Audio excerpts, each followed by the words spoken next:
This video is sponsored by BuyMote e-shopping mobile application. இந்த அப்ளிகேஷன்ல உங்க வீட்டுக்கு தேவையான கிராசரி ஐட்டம்ஸை உங்களால ரொம்பவே கம்மியான விலையில வாங்க முடியும். அதுலயும் ஒரு சில ப்ராடக்ட்டை 50% ஆஃபர்லயும் உங்களால வாங்க முடியும். ஸோ நீங்க இந்த ஆப்பை யூஸ் பண்ணணும் அப்படின்னு நினைக்கிறீங்க அப்படின்னா பிளே ஸ்டோருக்கு போங்க. அங்க BuyMote e-shopping அப்படின்னு டைப் பண்ணி அப்படின்னா உங்களுக்கு இந்த அப்ளிகேஷன் ஷோ ஆகும். டவுன்லோட் பண்ணி ரெஜிஸ்டர் பண்ணி உங்க வீட்டுக்கு தேவையான கிராசரி ஐட்டம்ஸை 50% ஆஃபர்ல டிஸ்கவுண்ட் பிரைஸ்ல உங்களால வாங்கிக்க முடியும். வித்தின் 7 daysல உங்க வீட்டுக்கு டெலிவரியும் வந்துடும். ஸோ இந்த மாதிரி ஒரு ஆஃபரை உங்களால வேற எந்த பர்ச்சேசிங் ஆப்லையும் பார்க்க முடியாது. ஸோ இப்பவே ட்ரை பண்ணி இன்ஸ்டால் பண்ணி அந்த ப்ராடக்ட்டை பை பண்ணிக்கோங்க.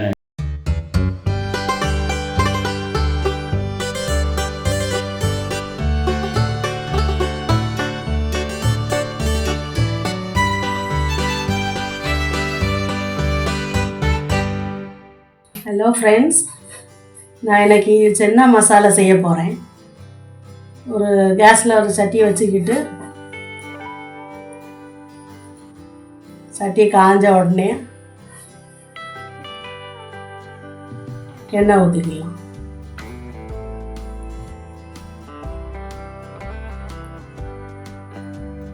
கொஞ்சம் கடுகு போட்டுக்கலாம். கடுகு நல்லா பொரியட்டு. பொரிஞ்ச பிறகு கொஞ்சம் உளுந்தம்பருப்பு போட்டுக்கலாம். கொஞ்சம் கடலை பருப்பு போட்டுக்கலாம். அது கரியாமல் வறுத்து எடுத்துக்கிட்டோம். பொரிஞ்சிருச்சு. வெங்காயம் போட்டுக்கலாம். வெங்காயம் போட்டு கருவேப்பிலை போட்டுக்கலாம். போட்டு லைட்டாக வதக்கலாம். நல்லா வதக்கிட்டு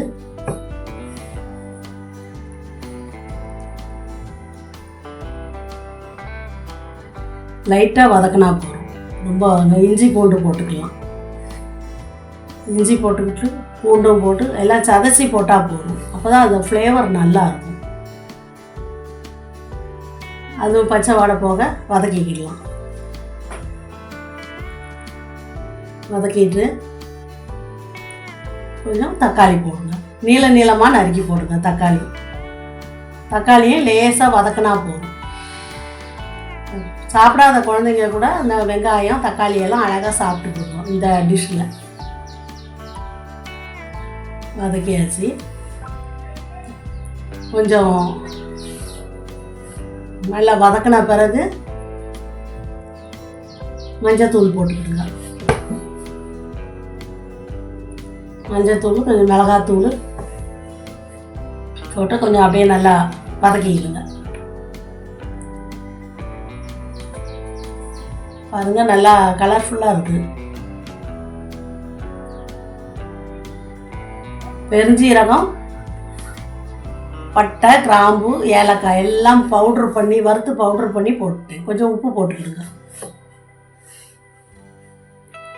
கடலையில் உப்பு போட்டு வேக வச்சுருக்கேன். அதனால் மசாலையில் உப்பு பார்த்து போடுங்க. எங்கள் வீட்டு தோட்டத்தில் உள்ள புதினா இலை அது கொஞ்சம் வெட்டி போட்டுக்கிடுங்க. ஏன்னா மல்லி இலை கிடைக்கல, அதனால் வெறும் புதினா போட்டு அது லைட்டாக கொஞ்சம் வதங்கினா போதும். இது ஃப்ளேவர் ரொம்ப சூப்பராக இருக்கும். வேக வச்சுருக்கோம். உப்பு போட்டு வேக வச்ச கடலையை கொஞ்சம் போட்டு நல்லா கிளறிக்கிடுங்க. பாருங்க, இந்த ஒரு டிஷ்ஷு சப்பாத்தி, தோசை, ஆப்பம் இது எல்லாத்துக்கும் ரொம்ப சூப்பராக இருக்கும். நம்ம அடிக்கடி செஞ்சு சாப்பிட்ருக்கோம். நல்லா மசாலா பாருங்கள், எவ்வளோ அந்த கிரேவிலாம் அதில் பிடிக்கட்டும் கடலையில். பார்த்தீங்களா, ரொம்ப நல்லா இருக்கும். அது குழந்தைங்களுக்கு விருப்பப்பட்ட மாதிரி ஒரு சின்னதாக கேரட்டு சாப்பிடாதுங்க குழந்தைங்க, மாங்காய், கேரட்டு இதெல்லாம் சாப்பிடாத குழந்தைங்களுக்கு நம்ம கொஞ்சம் சின்னதாக ஒரு அலங்காரம் பண்ணி கொடுக்கலாம். இப்போது கொஞ்சம் வேக வச்ச கடலையை நல்லா கல்லில் நல்லா நசுக்கி வச்சுருக்கோம்.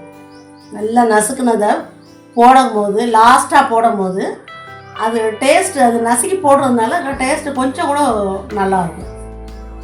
டேஸ்ட்டு வாய்க்கு ரொம்ப இதாக இருக்கும். நீங்கள் அதே மாதிரி லாஸ்ட்டில் கொஞ்சம் நசுக்கி போட்டு ஒரு பிளேட்டில் கடலையை மாற்றிடலாம்.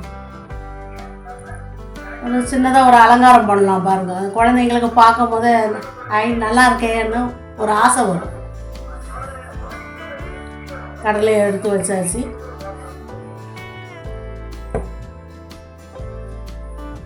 மேல்டால கொஞ்சம் தேங்காய் பூ போட்டுக்கிடுங்க. தேங்காய் பூ போட்டுட்டு அதுக்கு மேலேயே அது மேலே கொஞ்சம் கேரட்டு துருவி சேர்த்துக்கிடுங்க. நிறைய கேரட்டு அப்படி ஃபுல்லாக போட்டுருங்க. கேரட் போட்டுட்டு ஓம பொடியும் போடுங்க. ஒரு கலர்ஃபுல்லாக இருக்கும் போது தானே குழந்தைங்க ஆசைப்படுவாங்க. ஓம பொடி போட்டு குழந்தைங்களுக்கு கொடுக்கலாம். இந்த டிஷ்ஷு பிடிச்சிருந்தா லைக் பண்ணுங்கள், கமெண்ட் பண்ணுங்கள், சப்ஸ்கிரைப் பண்ணுங்கள். இனி அடுத்த வீடியோவில் பார்க்கலாம். தேங்க்யூ.